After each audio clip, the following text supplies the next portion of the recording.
खुले में बहुओं का नहाना।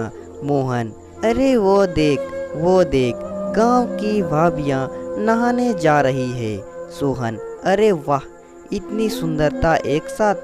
चल चल चल, हम छुप कर देखेंगे। यह तो इन लड़कों का रोज का है। हर दोपहर को गांव की औरतें नहाने के लिए तालाब जाती है और ये लोग छुप छुप कर उन्हें देखते रहते हैं। इसी बात से सभी औरतें भी परेशान है, लेकिन वह करे तो क्या करे।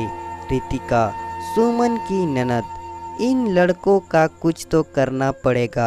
आखिर कब तक हम ऐसे डर डर कर नहाएंगे। यह सुनकर सुमन ने कहा, सुमन, लेकिन हम कर भी क्या सकते हैं। इस गांव में हमारे नहाने के लिए यह एक तालाब ही तो है। जो कुछ भी हो जाए हमें इसी तालाब में नहाना पड़ेगा। सुमन इस गांव में नहीं है। 2 महीने पहले इस गांव में उसकी शादी हुई थी। उसके पति का नाम विनय है। सुमन और विनय एक ही कॉलेज में पढ़ते थे। सुमन शहर की लड़की है। शादी से पहले एक दिन विनय ने सुमन से कहा, विनय, सुमन, मेरा घर गांव में है, तुम वहां जाके रह पाओगी ना। सुमन, मुझे बस तुम्हारा साथ चाहिए, मैं रह लूंगी। लेकिन सुमन को कहाँ पता था कि गांव में क्या क्या झेलना पड़ेगा। सुमन की शादी हो गई।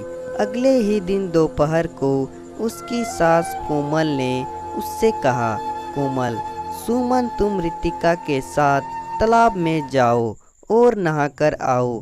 रितिका सुमन की ननद है। रितिका, हाँ भाभी, चलिए दोनों नहाकर आते हैं। सुमन, लेकिन तालाब में सबके सामने क्यों?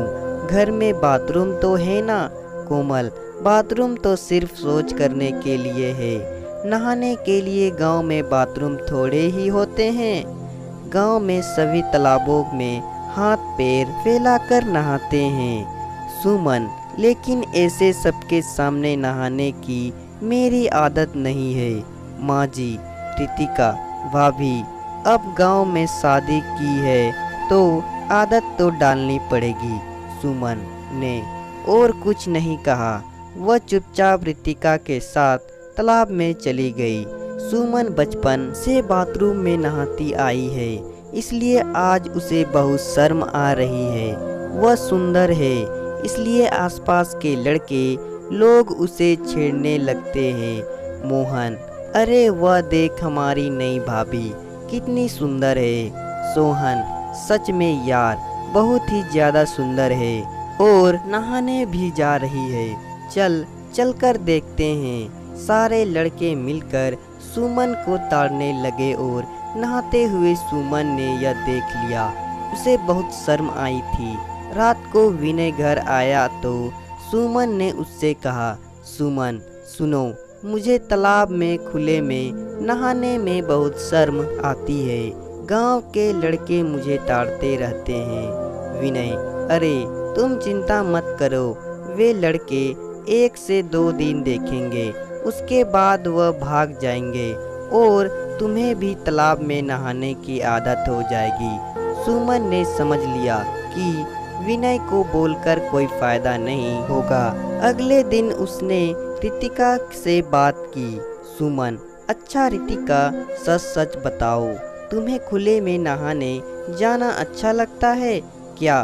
शर्म नहीं आती? रितिका, शर्म तो आती है भाभी, लेकिन क्या करूं, यहाँ और कोई उपाय भी तो नहीं है।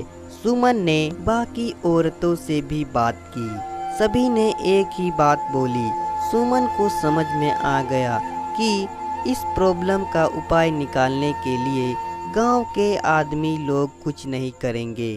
सुमन ने बाकी औरतों से कहा, सुमन, क्या तुम सब लोग स्विमिंग पूल में नहाना चाहोगे? रितिका, स्विमिंग पूल में? लेकिन गांव में स्विमिंग पूल कहाँ से आएगा? रितिका, वह सब तुम मेरे ऊपर छोड़ दो, मेरे पास एक प्लान है। सुमन का दिमाग तेज है।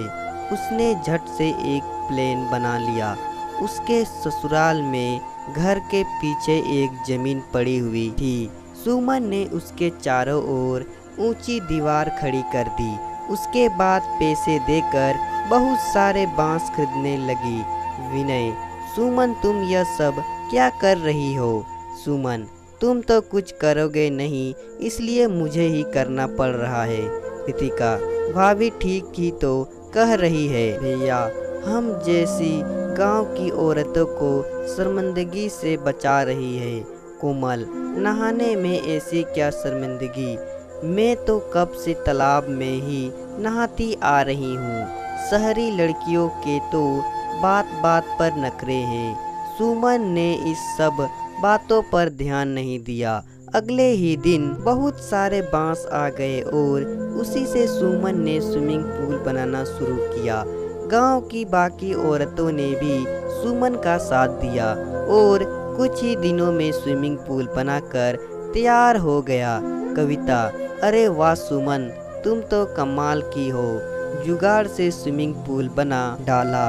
अब से तो हम यहीं नहाएंगे। गांव की औरतें स्विमिंग पूल में नहाने लगी। ऊंची दीवार होने की वजह से बाहर का कोई भी उन लोगों को ताड़ भी नहीं पाया। मोहन, अरे यार, यह क्या हो गया, अब क्या होगा? सुहान, और क्या, चलो यहाँ से। फ्री का एंटरटेनमेंट बंद हो गया। वह लोग चले गए, लेकिन गांव की बुजुर्ग महिलाएं कोमल के पास आई। कविता की सास, कोमल, यह सब क्या हो रहा है? तुम्हारी बहू हमारी बहुओं को उकसाकर स्विमिंग पूल में नहाने के लिए मजबूर कर रही है। दूसरी औरतें, हाँ, ये सब स्विमिंग पूल वगैरह शहरी चीजें हैं, यह हमारे लिए अच्छी चीज नहीं है। ऊपर से स्विमिंग पूल में नहाने के लिए हमारी बहू इतनी उत्सुक है कि घर का कामकाज छोड़कर नहाने चली जा रही है। कविता की सास, कुछ तो करना पड़ेगा। कोमल, अपनी बहू को समझाओ। हाँ कोमल, मुझे पता है, मैं आज ही बहू से बात करती हूँ। रात को खाते वक्त कोमल ने सुमन से कहा, कोमल सुनो बहू, ये सब स्विमिंग पूल यहाँ नहीं चलेगा, तुम्हें ये सब बंद करना होगा। सुमन, क्यों माँ जी? कोमल, तुम्हारी वजह से घर की औरतें कामकाज छोड़कर स्विमिंग पूल में नहाने आ रही है। तालाब होता है तो वो शर्म के मारे जल्दी नहाकर घर चली जाती है और घर का काम करती। सुमन, लेकिन माँ जी, घर का काम बहू के सम्मान से ज़्यादा जरूरी है क्या? कोमल, मुझे ये सब नहीं सुनना, कल से स्विमिंग पूल बंद, वह जगह मेरी है। कोमल ने स्विमिंग पूल जाने से सबको रोकने के लिए गेट में ताला लगा दिया। अगले दिन सभी औरतें बाहर खड़ी खड़ी परेशान हो गई। कविता, अब क्या होगा सुमन? यहाँ तो ताला लगा हुआ है। सुमन, जगह तो माँ जी की है, इसलिए यह ताला मैं तो नहीं खोल सकती जब तक वह खुद यह ताला खोलकर नहीं देती। रितिका, यह तो असंभव है, माँ खुद से यह ताला कभी नहीं खोलेगी। कविता, तो उसके खुलवाना पड़ेगा। सुमन, तेरा दिमाग तो बहुत तेज है, कोई आइडिया लगाना। सुमन ने कुछ सोचा और फट से कहा, सुमन, हाँ, मेरे पास एक आइडिया है, सुनो सब लोग। सुमन ने सबको अपना आइडिया बताया।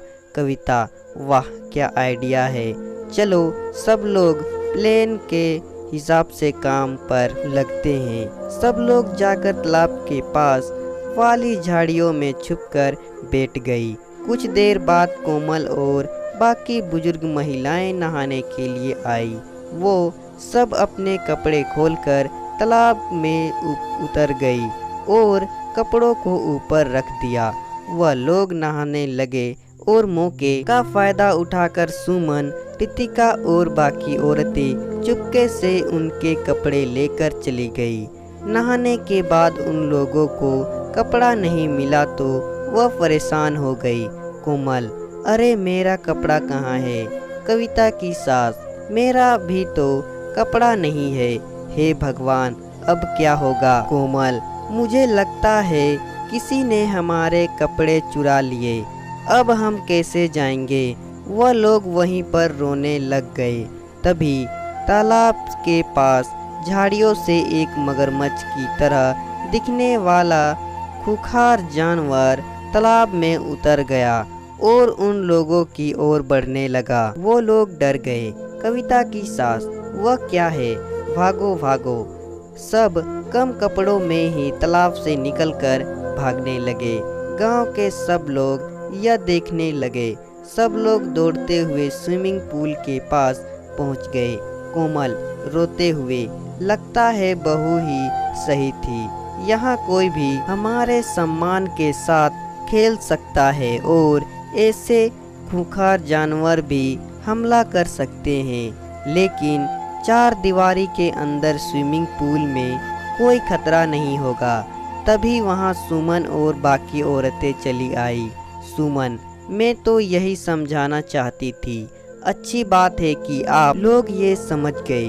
कोमल ने अब स्विमिंग पूल का ताला खोल दिया। उसके बाद से सभी औरतें स्विमिंग पूल में ही नहाने लगी। तो दोस्तों, कहानी पसंद आए तो वीडियो को लाइक करें और साथ ही साथ चैनल को सब्सक्राइब भी कर दें।